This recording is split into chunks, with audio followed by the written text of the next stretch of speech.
Hello, everyone. You're live with Janetta. Welcome, welcome. Listen, guys, I just had to have this conversation that affecting our Afro Caribbean community, and of course, other communities, other cultures. But let's dive in a little bit about our culture and the behaviors that we see in our children. How do we address these behaviors? What they look like? What they mean? And to help me understand questions like those, I have um, Mr. Terrence Lane, who is a mental health professional who's going to discuss and have a nice conversation this evening about these behaviors and how to deal with them.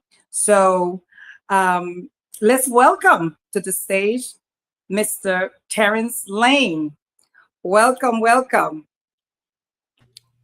Well, hi back to you. Thank you so much for inviting me to share some thoughts around the topic for the day. Uh, Yes. a little bit about me. I guess I need Yes. to introduce myself to your audience. I Yes. Please am, introduce yourself.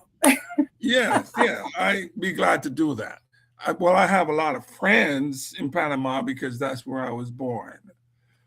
I'm a Panamanian born of Afro Caribbean heritage and proudly so. And I beat that drum everywhere I go. And they don't even have to ask me at times. They hear my calypso accent, and I proudly say, "Yeah, that's the one. You got it right." Most people think I'm from Jamaica, I said, but no. I use every opportunity I can get to have a little discussion about that because people are locked into their way of thinking by hearing Caribbean, Jamaica, or if not Barbados. They may include Trinidad, but nothing from Panama.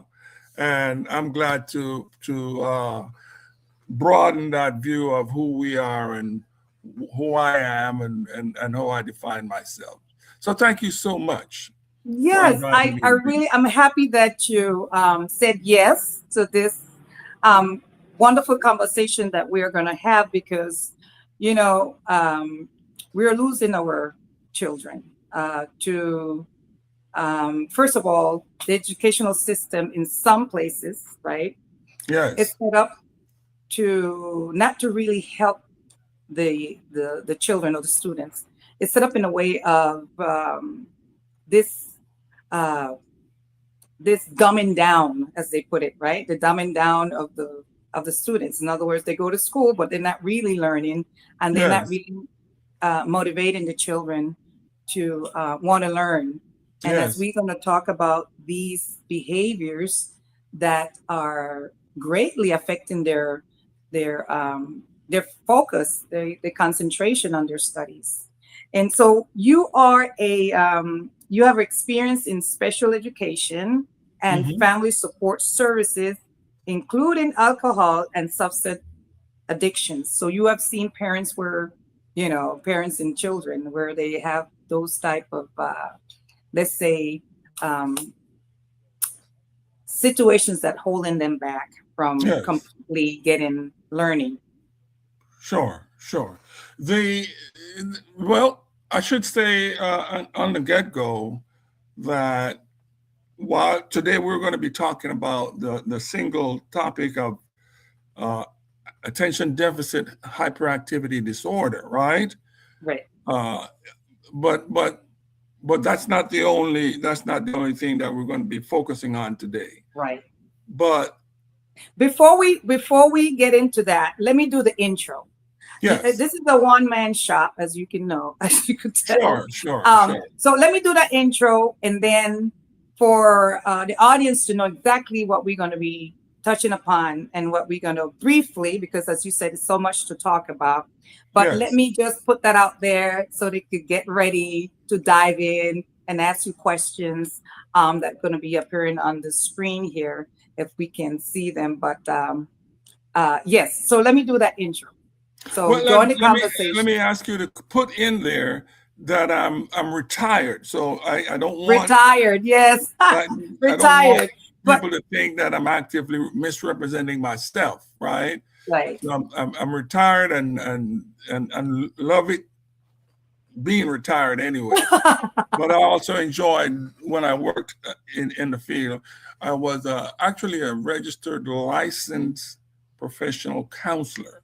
And it covered a broad scope of dealing with a Mhm. lot of human issues, and that's why I kind of want to get that in there.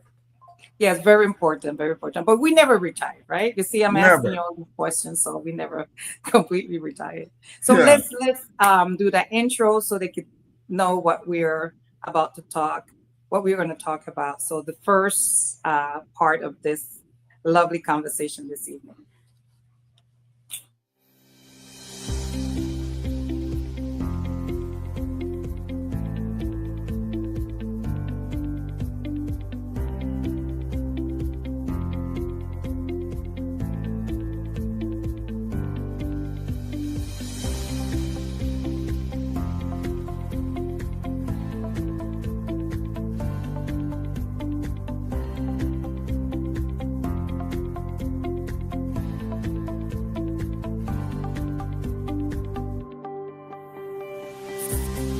So welcome back, welcome back. Join the conversation.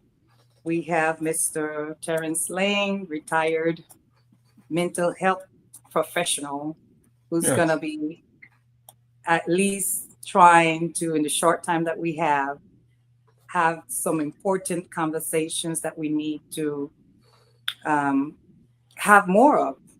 And so we're going to start with the common behavior of challenges observed in the classroom. You know, I'm doing I have the after school outreach program here in the community of Rio Bajo. And I said to Mr. Lane, I said, I need help because I'm seeing some behaviors that I might misunderstand, some of these outbursts, anger. Sure. Um, and so here we are today, um, seeking some advice from you, experience in your field. Tell us about what some of the challenges, the behaviors that we observe in children and young adults. Yes, that's a really good question to ask because it really needs to be understood clearly that none of the behaviors have anything to do with us as providers. I'm talking about the teachers, sometimes the parents. It's not about us. It's about what's happening with that particular student. All right. So it's a very kind of individualized condition, particularly when we talk about attention deficit hyperactivity disorder. First thing I want to say about that is it is not a singular set of symptoms that you look for in doing diagnostics because every child or every person will manifest their own traits. I call them traits, and the discipline calls them traits rather than symptoms. Symptoms seem to suggest that you have something is wrong and you need to be healed and that kind of stuff. In this case, we're talking about a broad spectrum of traits that we'll see exhibited in the classroom and from home and streets, wherever they might be, because it's a condition that they're going to be living with. It's neurologically and developmentally based, meaning a brain type kind of disorder. But it's not received like that at times. We think the kid is rude and fresh, and we tend to lean to what we knew from the very beginning is punishment. But that's not the approach that works best with them. To the contrary, what they seem to need is caring, understanding Yes. adult people who will help them to navigate their lives through their journey to become adult people themselves too. Mm-hmm. By the way, I say as we take care of these kids, we're also in a way taking care of ourselves because Hmm. they're the ones that's going to be taking care of us when we Correct. reach to those years of needing support on our outgoing phases of life. Did I make that clear? Yes. So we'll see Let that me. we'll see that they have some problems in uh, maintaining attention, right? They're distracted very easily. They frequently make mistakes in school. All that is based on the conditions that they're living with. They appear not to be listening when you're speaking to them. They appear not to be listening. But a lot of times they themselves have trouble organizing themselves with whatever is going on with them. They can't make that shift to say, okay, this is the time for me to be quiet. Right? So Hmm. we see a lot of movements, and sometimes they don't even sit quietly. They like to get up and move around the classrooms. Those are easily recognizable traits that you can see. They lose items, like you like here in this country, we have to stay ready for inclement weather, right? So you'll buy Right. winter coats, and the child will come with the winter coat, but by the time they're ready to go home, they don't have a winter coat because they don't Yeah. know what to put it. You see what I'm saying? So Yes. until you put that into your setting back at home, they can bring things to school, and it's important enough to keep. But by the time they're going home, they can't tell you where it is because they lost it, right? So And let me ask you a question yes, real quick. Well, actually, an observation. I sure, saw in some of these children, not all of them, in some of them, there's yes, lack of caring, and you could see that they're coming from a home where they don't practice that love and caring, and that understanding. Everything is, oh, a yelling or just do as I say, but not that connection of caring and loving and that communication that they need somebody to talk to. They need somebody to hear them. They're sort sure, of like invisible until sure. they do something wrong, and then is that the case? I mean, this is what I've been seeing in some children. Yes, of course, yeah, and you're right. You're right. They don't get all of what they need at home, and this is where people like you will come into play, because I failed to, let me do it now, commend you, because the role you are taking on is a pretty critical role. You call it an after school program, but I call it a bridge over troubled waters, because Wow. they're in a home situation that Yes. can't offer them that what they need to get across to the other side, which is school.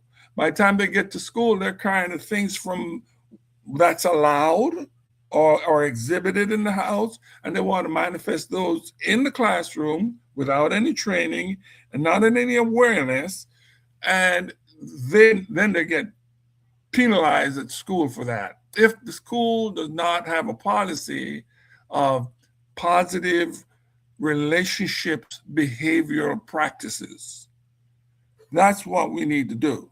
We need to be very different from the old time way. And Correct. that's going to be problematic too as we go forward, because people are going to say, well, this guy, he studied and learned all this stuff in the United States. And that's why the American kids are so out of control. So we're going to do it our way. We're going to, that's not really true. By the way, it's a good time for me to say that the condition of ADHD, as it's commonly known, attention deficit hyperactive disorder, it's evenly distributed across the globe. So the we have about, in our situation here, we have about 5 to 7% of school age children at that age with hyperactivity. that it's a repeated pattern in Europe. It's also in Asia, as best as we know. And I'm coming from the records of that book. Remember, I showed you that book Right. that we take our references from. Well, Yes. that's it. It's kind of. I think it may have some kind of soothing to for the parents to hear that they're not alone. It's the whole world that's Yes. dealing with this problem. Yes. Okay. Yes. But so we need to not only support the kids, but we need to remind ourselves about Yes. how important it is for us to Right. become skillful, become knowledgeable of what is known, what are the known standards, Yes. and implement what you know to the best way you can and help that kid to get to an adult productive lifestyle.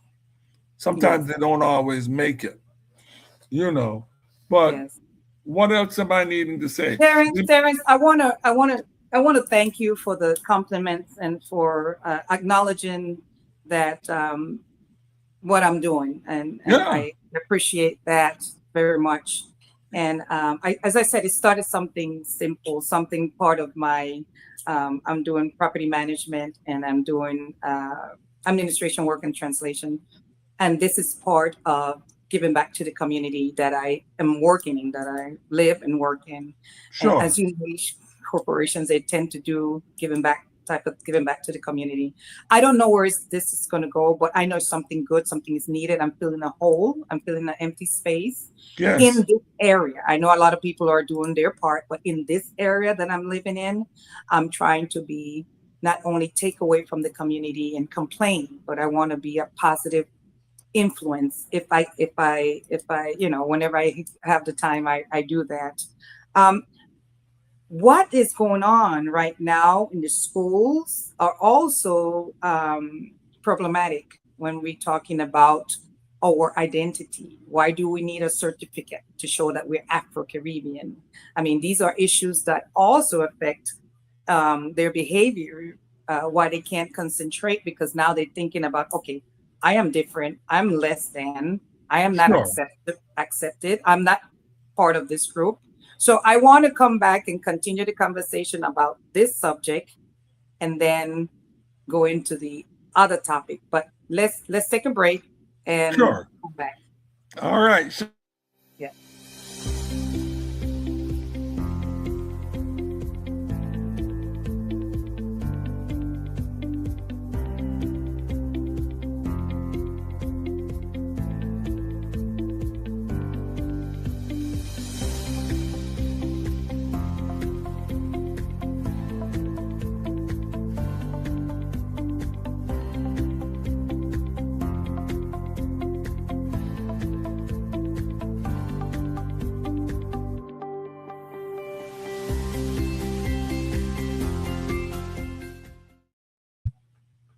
Okay, we are back. We're yes, back. I'm having a live conversation with Mr. Lane here. Listen, there's so much to talk about. Let's continue this wonderful conversation about the common behavior and challenges observed sure. in the classroom. Not only in the classroom, of course, it's outside the classroom as well. Yeah, in that regard, let's what we're going to call traits and manifested behaviors, right? They and in this case, with the attention deficit, we've already touched on the inattentiveness. That's one particular style, and then the other side will be the hyperactivity, along with impulsive behaviors. The impulsivity in the sense that, well, you know, you'll be trying to talk to the group as a class, and you're asking uh, Jane over here, Juana over, and the impulsive kid will blurt out the answer. You didn't ask him. You didn't ask him. Let me try with the boys. You didn't ask him, but he just jumped right out. If he knows the answer, by the way, and then that would upset you if you're not aware of what's underlying this interruption and Right. impulsivity. He just he hasn't been trained to redirect himself and his impulses. Socialized. He's not socialized enough to say, hey, okay, she wasn't talking to me. Let Juana answer the question. No, they go right in it and misdirect the whole thing, sometimes throwing the teachers off course because you have to pause and address that behavior and say, wait a minute. And sometimes that doesn't go too smoothly. And you don't have all day to deal with them. You only have about 30 to 45 minutes of classroom, right? But the Yes. behaviors are so repetitive that it can make you tired by the time you get ready to go home. So Right. I Right. wanted to add Wow. that impulsivity, but it also impacts their academic performance, which is a totally separate field. See, so they get Right. low grades, and then I call it what we call failures attempts, and the more failures they have, guess what's going to be happening? It's going to impact how they feel about themselves. Somebody may have called them stupid or dumb or whatever, and they'll begin to believe that. But here's something you need to know about these kids. They're sometimes pretty smart, and they they don't get the opportunity to control themselves long enough to even enjoy themselves.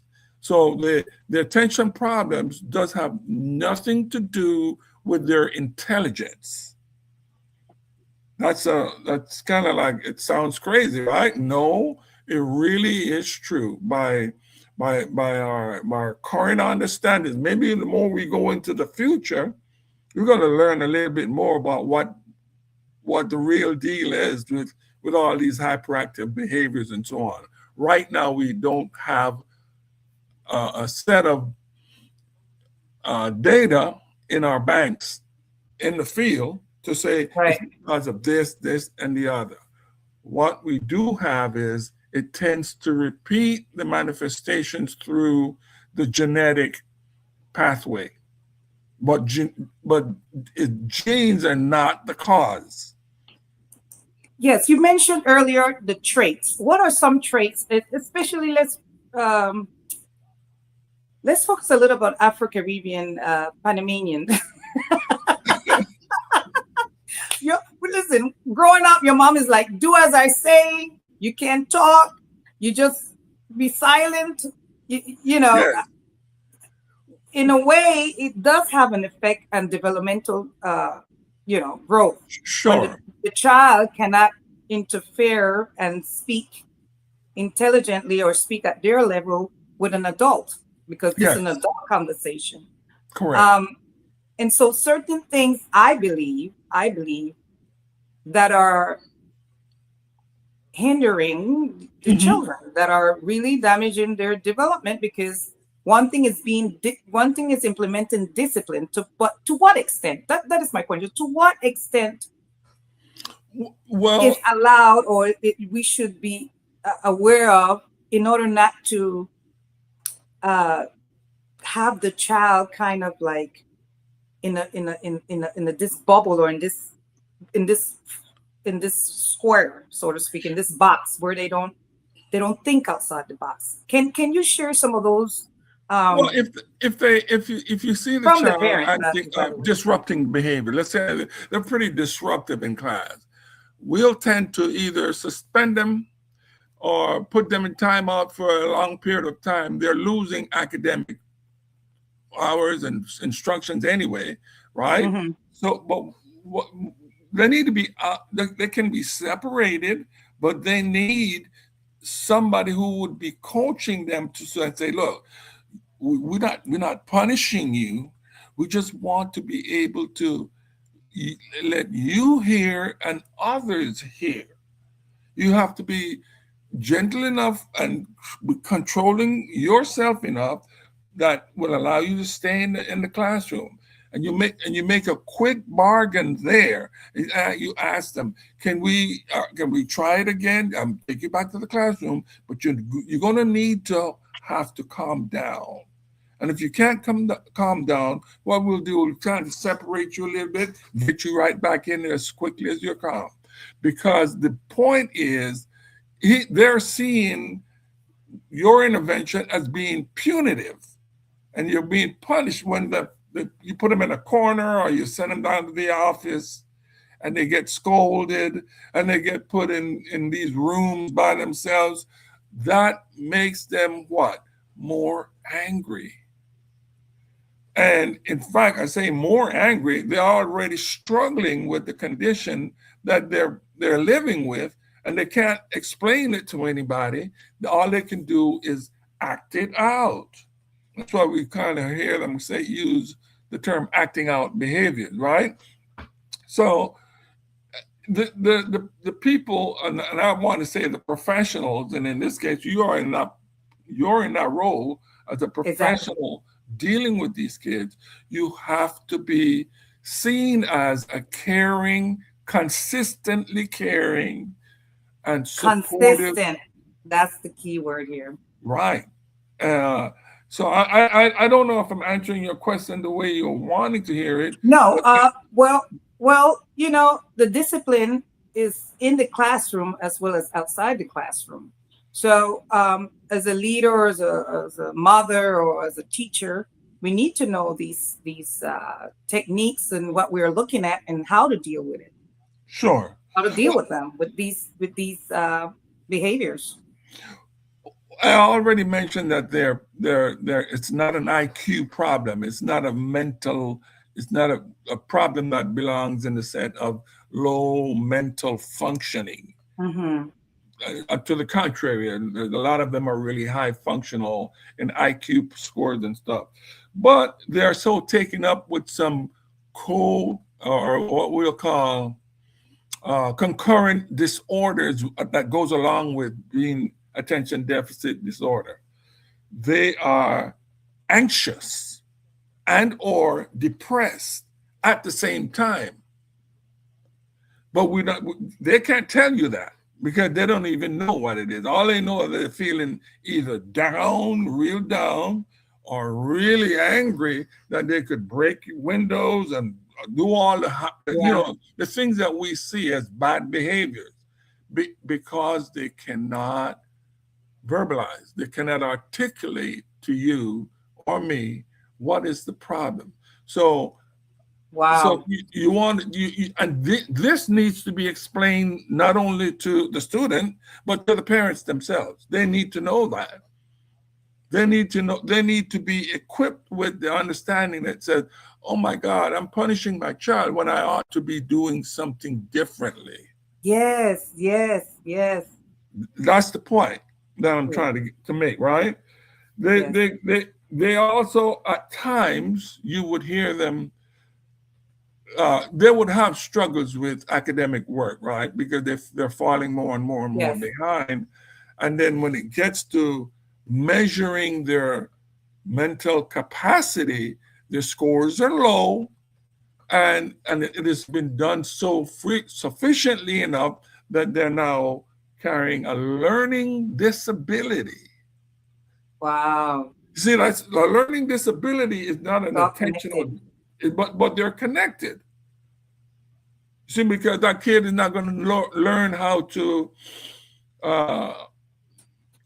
enumerate things like one or first, second, third, fourth. They don't know those concepts, so we have to teach them that. But if you're spending time trying to correct their impulsivity and their lack of attention, and sometimes they have them separate, but they're coming together. You have attention deficits and you have the inattentiveness, right? And the behavioral problems. So it's you can't tell them that, don't tell them that they're depressed. You just kind of do things to cheer them up. Yes. Don't tell them that they are, don't give them the diagnostic. You can't listen. you keep that in your mind as Yeah. you develop your own method of interfacing with them, and let them see that they'll reach to that conclusion. By the way, they'll see that you don't treat me like how I'm treated at home. That's funny, but it's kind of nice. And they'll start seeing you as a special person as you are. You're already special in their lives, but they're now becoming aware of it. And they're going to be treating you differently to like if you were a Yes. police officer. Yes. And I said to people, I said, I know they're taking in what I'm telling them. I know they're listening, but why do I feel like they're not? And I know for sure that they are. But in the process, you feel like they're not listening, but they are, They are. and they will do all these things as if they're not listening. They will do these faces. You're talking to them, right? And do these faces, and you're like, are they really listening? Sure. They are. They are. They are. I know they are. And it's very important for you to react with them not like their mother, and I say that carefully, or not like their parents, because fathers will do it too, right? But you need to be different so that when they would find refuge in coming to you. Got you. Yeah. Does it make sense? Yeah, it makes sense. Okay. So Different in a positive way, in an understanding way, in a way that, of course, like you said, consistent, and also because in a disciplined manner and consistent, not as a do what you want to do because I want you to be my friend. No, not in that way. In a way that they develop this respect. They develop this, I want you to be around us. I want to talk to you type of, Sure. They're capable, and you need to catch them doing good things. When right. you catch them doing good things, like if they look like they're listening to you, you need to reinforce that with a hey, if you know what I mean, and you come close to reinforce positive behavior. Absolutely. Okay. So but it'll trigger, and most people when we go to school, and I know I've been there myself too, get scolded by the teacher, but once you get over the other side, once you get across that bridge, we look back and we credit the same teachers that were patient enough, consistent enough, and they were non-punitive. Okay. So this will link into the next topic, because we're diving a little bit more into the strategies for improving student academic success in elementary and middle schools. So needed. So let's get ready for the next topic. Some strategies to deal with their behaviors or to make them successfully academically successful. Yep. So we're going to come back and we're going to talk about that briefly. And then any questions or anything we want to add, we could do that. But let us come back. And those who are watching, thank you for watching. We're live. Okay, sure. Let's do that.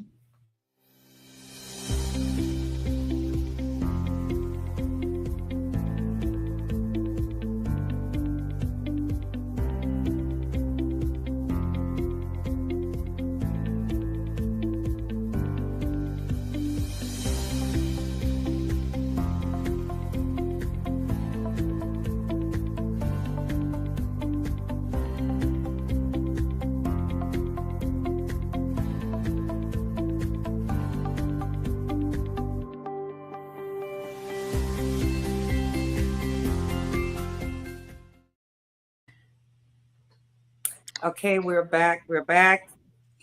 So let's dive into the next topic, which is very interesting. So tell us a little bit about the strategies to improve their grades, to improve their their all well-being their in academic school. yeah, Yes. their academic success. Uh, these what we need is we need to have the proper structure in place. For example, at the lower grade, you have your rules, classroom rules. Raise your hand before talking, get permission to Mhm. speak, right? But you have that on your where they can see it. Right. And you kind of go over those every so often. I'd say maybe once or twice a week that because you're actually training them in the way of learning how to adequately socialize with other people. And by the way, you want to see these people with attentional problems in the front rows. They tend to go to the back where you don't see them and you don't call on them. But what happens when they sit in the back? Remember that they're very Yeah, distractible. And so if anybody moves in front of them, that gets their attention. exactly. Between them and the teacher, if they're in the back, everything that moves, they're going to pick up on that. And the teacher's going to be saying things, they're going to miss it because they're going to look to see who is passing a paper, who is having a pencil fight. So those front seats and close to the teacher. And when they're closer to you, guess what? They can't see from the back of their heads, right? Right. So and all you got to do is make sure you got their attention. Every now and again, you call them by their names, Yes. and you say, and even if you're making a point about the academic material, you'll address, you say, right, Juana, or right, John, and you get their names in, and let them feel that they're a part of your environment. And that must be Okay. done consistently. Seating structures, rules on and you have to repeat them. So that's a very basic principle of teaching, is that we learn by repetition, right? Mm-hmm. And it's not only the mathematics and learning how to read and write, but you have to learn how to interact appropriately, and you remind them. You remind them as long as they exhibit the behaviors that you don't want, you remind them. Remember we said rule number, and you can call it by Oh, rule. yeah. You Yep. see, rule number 5 says don't speak without permission. And or raise your hand, whatever the rules are that you're going to say or you have, right? You By want the way, to, I do have the rules, but I don't have them up on the wall. And I think it's very important to visualize them. So thank you yeah, for that. Yes. and it teaches them to read at the same time too, by the way. Yes. Because Yes. when you're reminding them, you approach that rule book, that the rule on the wall, and you say, Exactly. what 1, 2, 3, 4. What does rule number 5 say? Yes. They're getting a couple of things about which is first, second, third, fourth, fifth, right? And In my case, I'll put them in English and in Spanish. in English and Spanish, do it, yeah. And then you can ask the class to join in and say, "What does rule number 5 say?" And everybody will see it say it in a chorus, Yeah. and that helps them to understand. It Yes. disrupts the academic thing, but it helps the child who's very distracted to understand. Yeah, if I keep doing this, the other part can't happen. The academic can't happen. So you draw. Uh, Yes, go ahead. Karen, Tell me. it's also helped me and other volunteer teachers or uh, tutors to have a standard way of implementing discipline and not just using you as the person. Now you're pointing at the wall. Remember what it says there. Correct. You're Correct. taking yourself out of the, Correct. indirectly say, hey, there's rules. It's not my rules. There's rules written up there. Correct. So I And love along that. with I that, totally love that. you can even have them to sign an Yes. agreement saying, I understand the rules, I've read them, and I'm signing that we agreed. And so when they're breaking the rules, they said, by the way, this is your signature. You Right. agreed with this, right? But it becomes a condition of them being in the classroom anyway. If they're not going to want to do that, then they need to be separated from the room, and somebody tells them Explain or them. instructs them about the importance of following rules. And you Good. you kind of tie it into even life in general. We Yes. can't be allowed to do whatever we want. Everybody in we couldn't have a country. Couldn't We don't have have a country. So we tie those things, and you make. Let's it not go relevant. there. I missed It's a it. joke. It's a joke. Yeah. So your routines need to be very consistent and very specific, and not long, lengthy sentences. It's do not do this.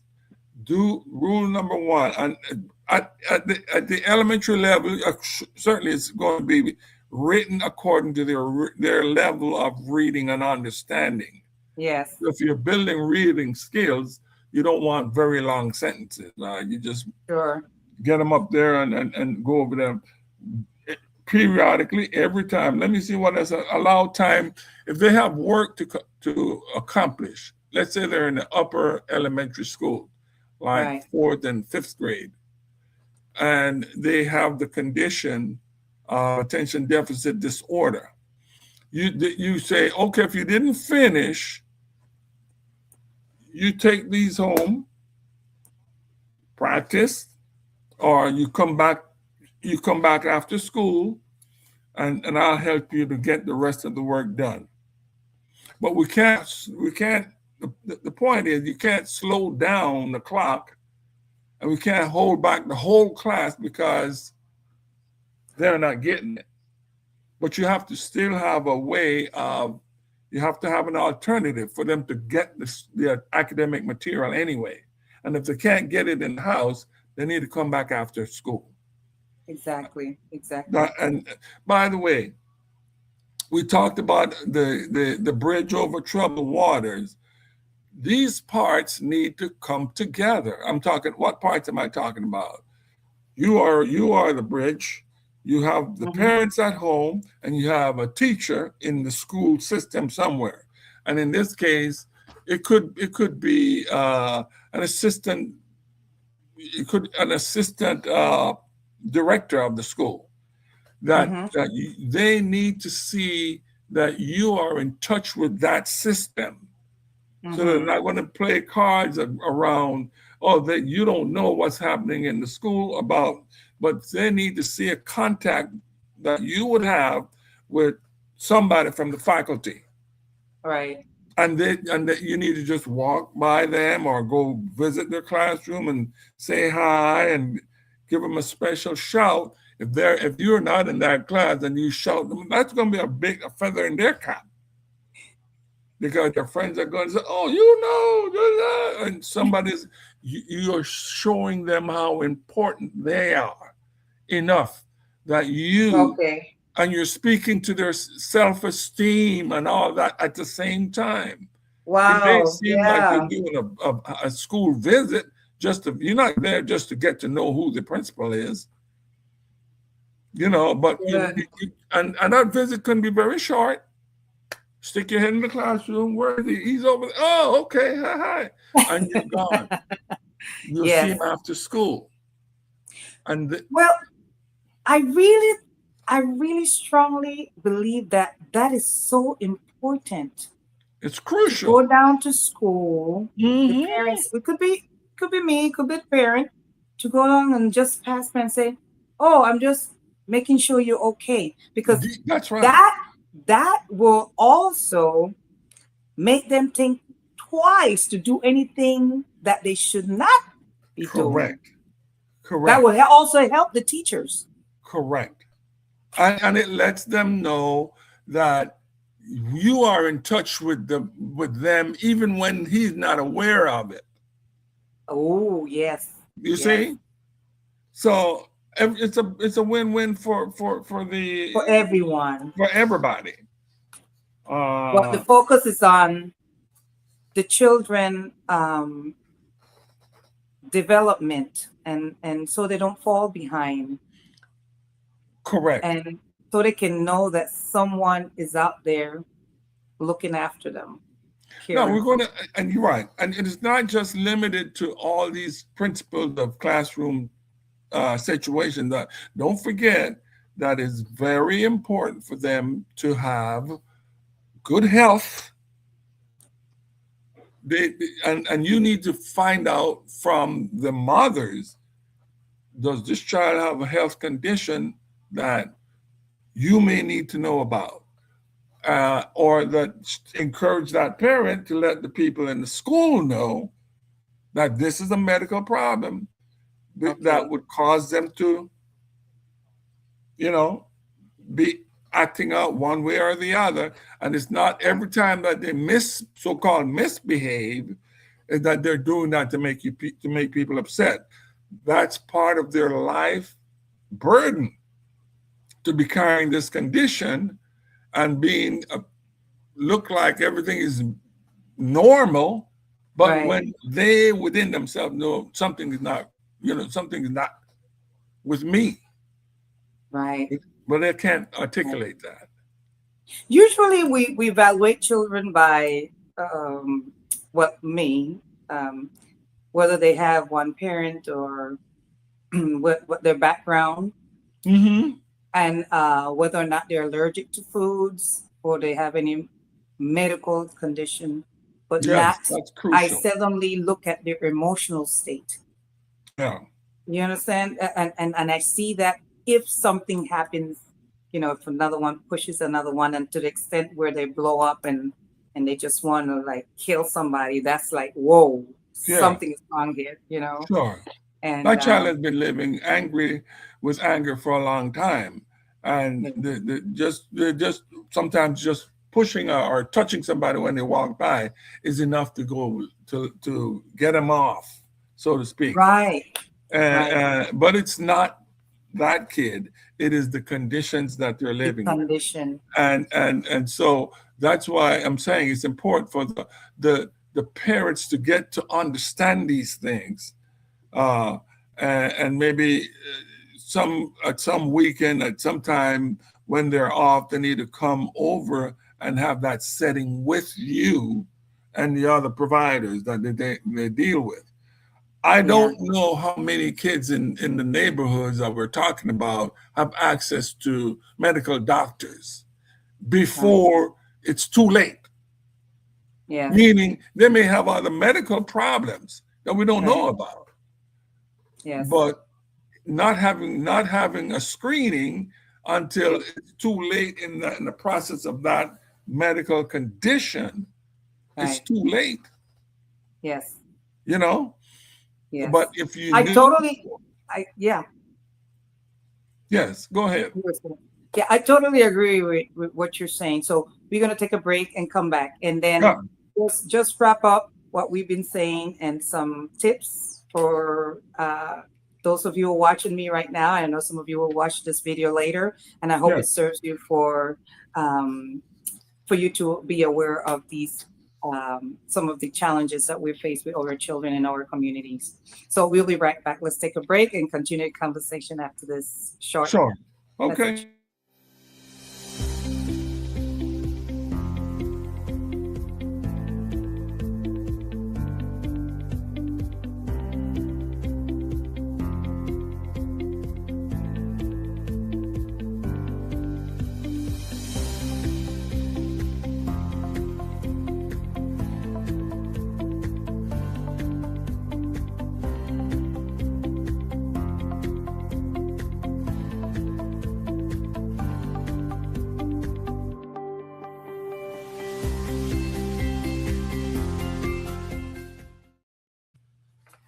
So we're back with Mr. Terrence Lane, who is a retired healthcare professional. So yeah, so we were. Here's the thing that's happening uh, uh, in in in Panama, which I think is a topic that before we close and give some Yes. some suggestions, is the issue with uh, Afro being an Afro Caribbean uh, The ethnicity thing, right? person here in Panama. It's Yes. been challenging for some students. I asked some of the students here if there have been any challenges, anyone talking about their hairstyle or their color, and they said no. They said no, no. Maybe there is, but they don't know what it looks like, or maybe they don't pay attention to it. I said no. So I said, okay, good, good. But yeah, it's been on the news about this. Some schools are requiring for you to bring a certification that you're African Caribbean in order to wear your hair a certain way. Now, these are some of the challenges some of our children are being faced with in the schools, which kind of like put a cloud over their heads and Yes. take away that focus from the reason why they're there at school to learn, right? So tell Sure. us more or less, what can we tell our children? How can we Well, help in that situation? well, before we're going to tell them anything, we're going to organize as adult people in our neighborhoods, in our communities, and we'll visit the school to make it known that is important. We ask questions.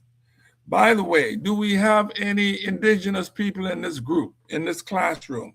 Mm-hmm. Sometimes they have different ways of cutting their hairs across, straight across. I don't know if they have it banged down that way and then they cut this way. Right. I'm talking about the indigenous people.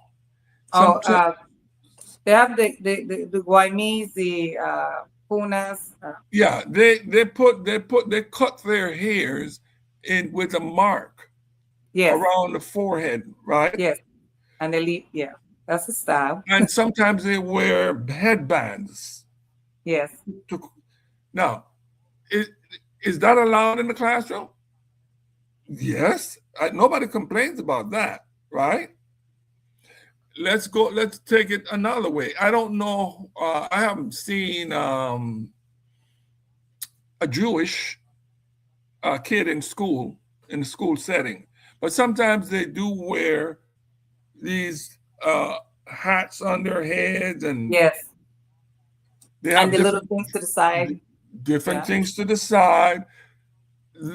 Is that allowed in the school? If the answer is yes, so we're like, so what's wrong with the Afro Panamanian people that want to wear dreadlocks? I don't know what the problem is, but let's use that dreadlock thing. Is that allowed in school? No. But so why? How do you explain that difference? You see what I'm saying? And but Yes, even if it's not in school, it is part of the cultural expression. It is very allowable. I can remember the we call them San Blas indigenous people. mm-hmm. They were the colorful things, and then now we have molas made of their designs and all that. It's all over the place. That's an expression of their culture. Exactly. Yes, But is that true for the European Panamanian born folks, the ethnic groups coming out of Europe? Is that true for them? No. But are they allowed to wear what they want to wear? Yes. And so yeah, I'm saying the kids can't handle that kind of discussion. So we need community representatives that would say yes, to the people, hey, wait a minute, we have to really take a look at this yes, and call it what you see. exactly. If it's a bias, then it's a bias because Yeah, everybody's got bias. But in this case, your bias is interfering with a whole lot of other people. yes, So what am I saying? I think community involvement is a critical thing in this. I won't put that on the kids to be defending themselves. I can't leave it one single family either, because there are more than one Afro-Panamanian families in any school district that I can imagine. Mm-hmm. And if you have a broad band of Afro, I don't know what to call it, but it's a natural way of expressing your natural cultural expression. Exactly. I mean, we come from different cultural backgrounds. Everybody cannot be the same. We don't look the same, right? Mm-hmm. So I think we need to get our community leaders, and this is where you go. I can't leave that for the after-school teacher. That's bigger than you, right? Right. So we need to, just like we need to have a comprehensive mindset when we deal with children, because we're dealing with different types of families and children in the classroom. We Mm-hmm. still need to have a comprehensive look at the bigger picture, that we're making rules over a country of people that are clearly diversified in their ethnicities, right? So let's form some kind of committee or something to Yes. speak to the issues and make proper policies that govern our children, and stop putting the burden of your biases on the particular child that goes to this school or the other school or whatever. Yes. I, And I, I noticed that there, I only touch upon just what they say, what's been put out there. But I know there's um, so much more than just your ethnicity. I think there's also, um, from a teacher perspective, whether yes, they like a child if they're darker skin or lighter skin, or whether they give opportunity to students to speak more, talk more, and they just ignore the other students in the classroom because they're also dealing with their own issues of discrimination and prejudice and all this stuff.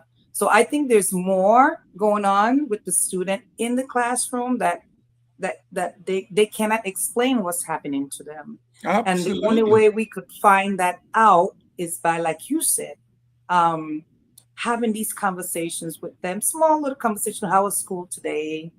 How did you feel today? Oh, I felt a little sad. Tell me more about it. Why? Sure. If there's anything I could help you with, well, don't feel bad. It happens. That's the world. Some people like you, some people will not like you. But remember, you're beautiful. Remember, you are there to learn. And if anything goes happen that you feel uncomfortable, tell someone, tell your mother, tell the teacher. And I think that's the relationship I want to create with them. I want them to be able to come to me. It is a delicate situation if it's something that should be reported. Okay. And Mhm. that's where I need to be very careful, because some children might appear to have these, other than the racism, prejudice, and the teachers not understanding them, or the teacher you know picking on them or whatever. They also have situations at home that they could be being abused, and we don't know, and we need to really know how to deal with that, and not cause this big issue and somebody get arrested, and then next thing you know, the parent want to kill the teacher for pinpointing what really been going on and being hidden in the house. So Yes.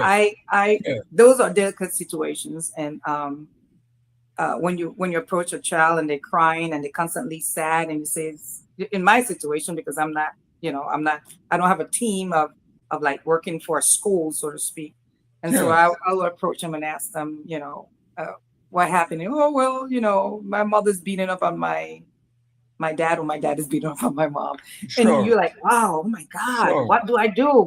So Sure. guide me in this. It's something that you could I help would. me with. It can be approached by having ethnic oriented gatherings, meaning if you're Oh. going to talk about racial biases, right? Uh-huh. This is the workshop for Black people. We're going to start with ourselves. We're not going to try to interact with the Native American or Native Panamanian, indigenous Panamanian groups. We're going to talk about ourselves first. And we need to be strengthening and teaching our children about the Okay. historical things that we know before it's all erased, by the way. that Yeah. they really need to know the story of how did we get all these things about racial divides and this one is white. How did you learn that? And educate the children to strengthen them and give them some tools of dealing with it in the classroom, and what's the best way to deal with it is certainly not going to be through fighting, because in teaching about ethnicity and the biases that we live with, if you have a white kid and a Black kid in trouble and you're going to try to work it out between the two of them without the one knowing who they are and what skills they have to develop before you can really address that on an open kind of way. You have to Yeah. go in there from a position of strength. And that's when the after school program teaching ethnic groups and particularly the history of Blackness in Panama, because I have to stop and explain that to people even now. Even now at my age, you would think, no, but I thought you were a Spaniard. No, let me talk to you a little bit. And those are the kinds of conversations, those groups that we have in Panama could be doing those kind of workshops in different groups, different communities, and teaching and addressing them at the school level too. Because the problems are going in the classroom. Nobody calls it a racial problem because that denial is still there. We don't have any racism. No, we're all Panamanians. That's a lie. It That's is. not true.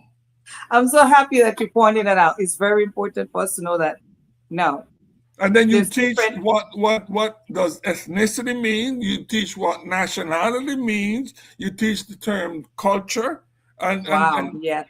yeah, we don't eat the foods that the people from India eat, right? But they're in Panama and they use that. They cook their own foods, right? Yes. Yes.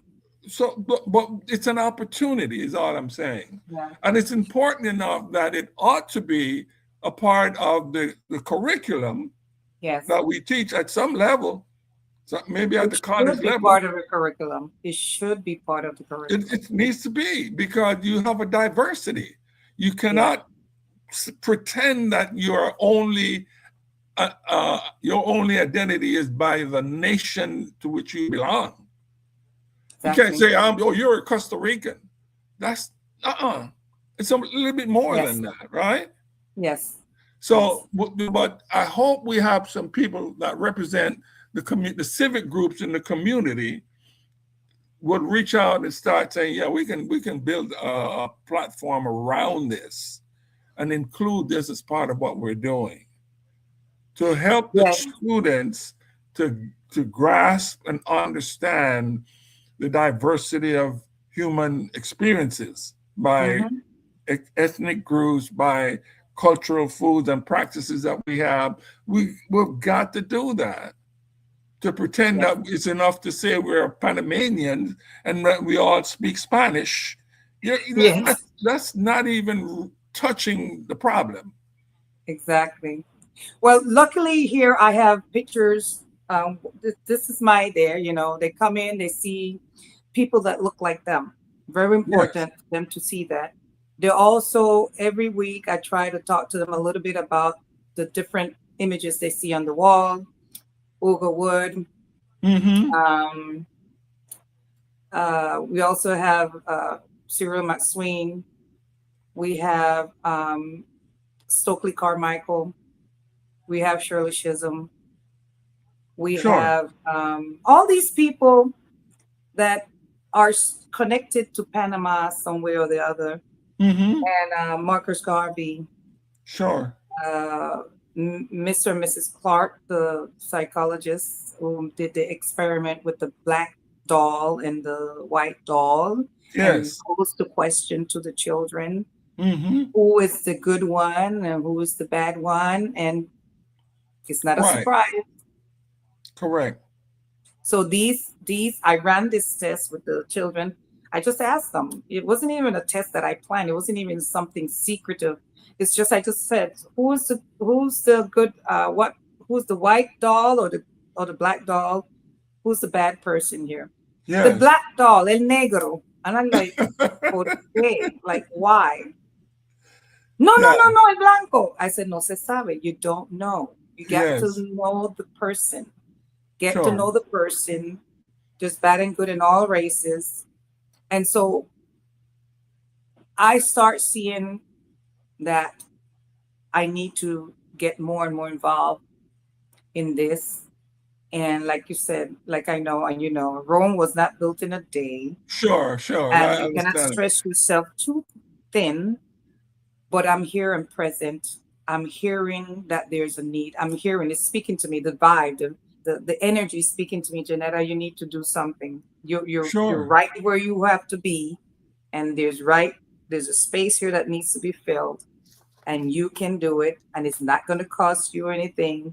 You're going to get reward from it, and the reward is if I die tomorrow, at least I said I was doing something positive for my community here in Fiala. Sure. Sure. And again, I just really need to close and reiterating my comment. What you're doing is so commendable. You are gifted in that area, and you're going about it. You're not crying about it, but you're seeking assistance from other people. And I hope that Exactly. some of them will start to think about what they can do, even if it's not with you. They can do it in their area.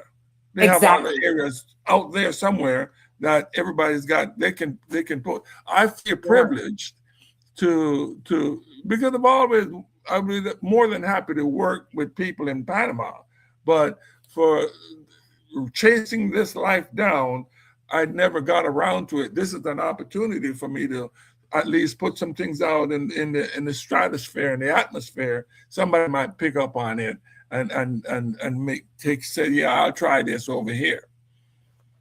But Well, in all as you kudos said, back to you. You started it, and you ought to be acknowledged. And I want to do that in a very public way, that you are doing a gigantic job. And I thank God for you. well, thank you so much. And this is where the role of people who are been through life with different experiences and older than you are. This is where the Yes, counseling comes in.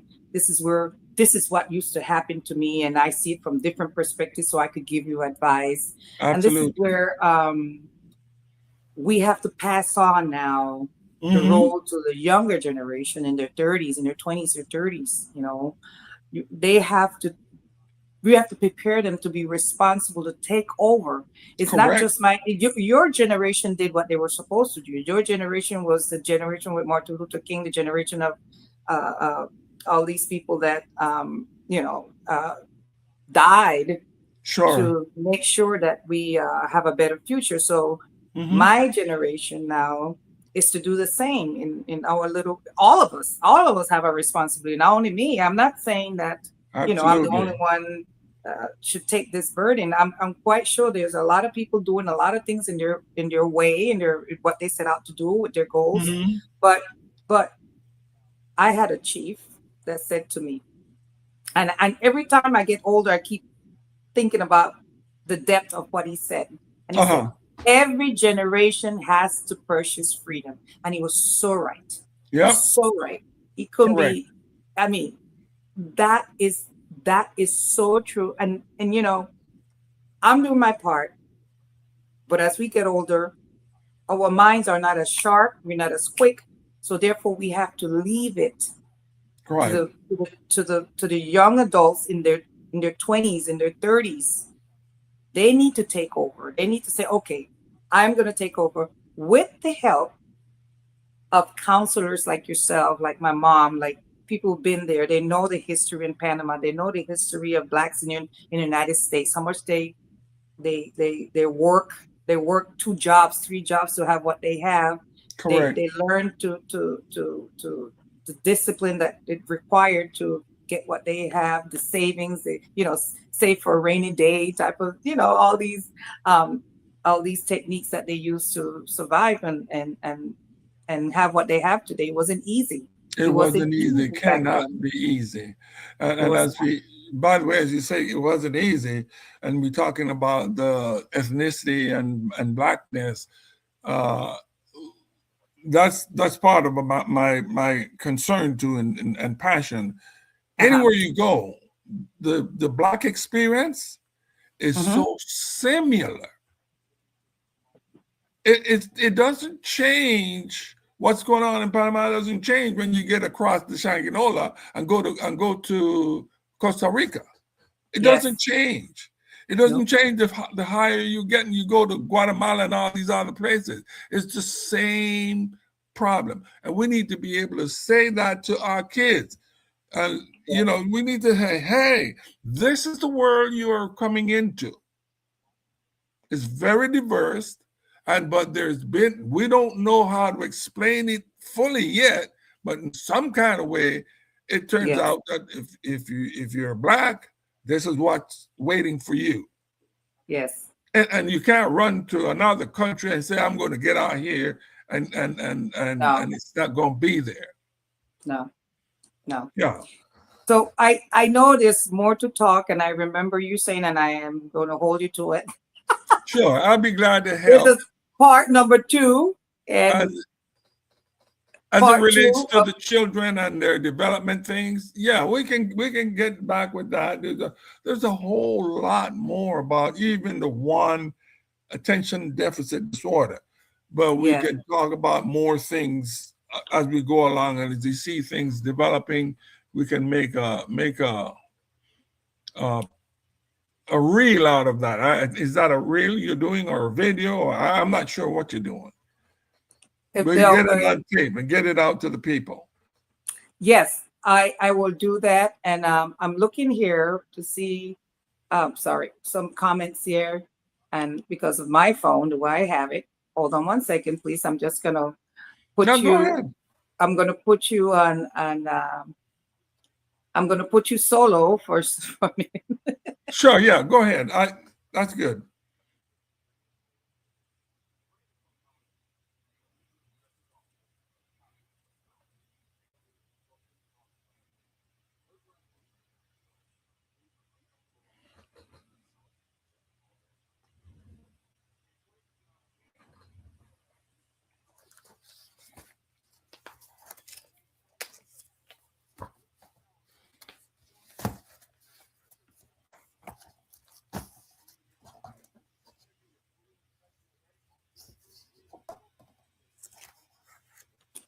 So I just want you guys to know. Okay, I got. Keep keeping on. Thank you, Bertram. And we have Sonia. Sonia, saludos. She said, very informative and great initiative, Janetta. May God bless you. Okay. All right. So these are good wishes, and I really do appreciate it. I just wanted to mention that it's very important for me to acknowledge when someone texts and sure. That's conversation. That's and good. I really do appreciate the comments. So thank you so much. Oh, it goes Mr. without Lane, saying. with Terrence. I know you're Terrence, Mr. Lane. Thank you. I really appreciate you taking out the time to sit and converse with live. By the way, I can even go further with that. Okay. I know a lot of people who are retired and they're still able to speak. We're not all in beds, and if they might be willing from different different professions all around. And if you need that kind of input or participation, I'll try to recruit them. Oh my God. I want to cry. Don't make And, me cry. Don't make me cry. You and they would speak. know, it's Yes. so important to save these children. So important. Mm, So this is a togetherness thing, sure. is a community, because we're losing our children. You see what's Yeah. going on in the world. They need to know that we care. They need to know that we're here. Sure. And including, by the way, I talked about, I don't know how much access our communities, the Black communities as a whole, will have to like medical professionals. I think there's a group who they'll be able to pay their way and go see a doctor. But I think there's a whole lot more people who are not able to do that. And Yes. so I'm thinking of their midwife, by the way. I don't know Yeah. how many midwives we have in Panama, but I think there's some among us as a group of people that we can try to bring them in and talk about health issues Of and course. they can make specific uh, corrective measures based on their training and experience Yeah. around a whole array of human Yes. conditions in health. Yes. Does that Yes. sound like an idea that can be developed? Yeah, we could work on that, and Okay. we could talk more about it, because listen, anything to help my community, anything for us to live in a better world, I'm for it. Yeah. Okay. I am for it. So I really do appreciate I'll your drive them time. to Panama Mule. Are you on Facebook? I'm also on Facebook. I'm live on Facebook as we speak, and on YouTube. Okay. So they can send you messages through Facebook. They could Panama send me Mule, right? messages through Facebook, and they could call me on is it Messenger? Yeah, they could call me on Messenger, right? Okay. Yes. I'll try. I can't guarantee that everybody's going to do it, but I can Yes. try. And when you see somebody coming in and asking, I'll tell them to let you know that they're Right. responding to your outcry or Right. call to action. That's another way of putting it. It's a call to Exactly. action Yes. and to impact what's going on in our neighborhoods, even though In our we are not there. neighborhoods. All right. As I was telling you earlier, and some of you might not know, those of you who are watching this now from the United States, and those of you who are watching it in Panama, Yes. there was an incident in my community, and it's something that is concerning because it's happening, but there's a lot of investigations going on. So I am praying for my community, and I hope that the Yes. violence is it kind of like get better, but who knows? That's why it's important to educate the children so they don't fall into that same pattern, that cycle of violence. Absolutely. you know? Absolutely. Yeah. So right now it's breaking news. Watch it on the news. You guys have Instagram. You guys have on your YouTube, Facebook. It's all over the news. What's happening? Yes. And Okay. aside from that, Rio Bajo, many good people came out of Rio Bajo in Panama. Successful people. Absolutely. So I want to Absolutely. point that out. Afro-Caribbean, very instrumental in the decision making in the Panama Canal. Oh yeah. Oh I yeah. mentioned a few, like Oka Woods. These are people that they don't have in history books, and they Yes. had a lot to do with the turnover of the Panama Canal. Absolutely. Okay. Correct. So we need to educate these children to let them know that they should be proud of who they are, and that they should be leaders in their own communities. Mhm. Prepare them to be leaders, prepare them to Sure. be responsible. Yeah. Mhm. So, Okay. So but thank you so again, much. and we'll be Thank working you for sharing this space with me, and I hope you guys enjoyed this conversation. That Yeah, will I help did. I all sure of us. did. That's helping all of us, all of us, all of us, all of us, Yeah. each one of us. Okay. Okay. So So have we'll a good try it some evening. more. Yes. We'll do it Have a some good more. evening. And Thanks thank you so again. much again. All right. Bye-bye. Bye-bye. Bye.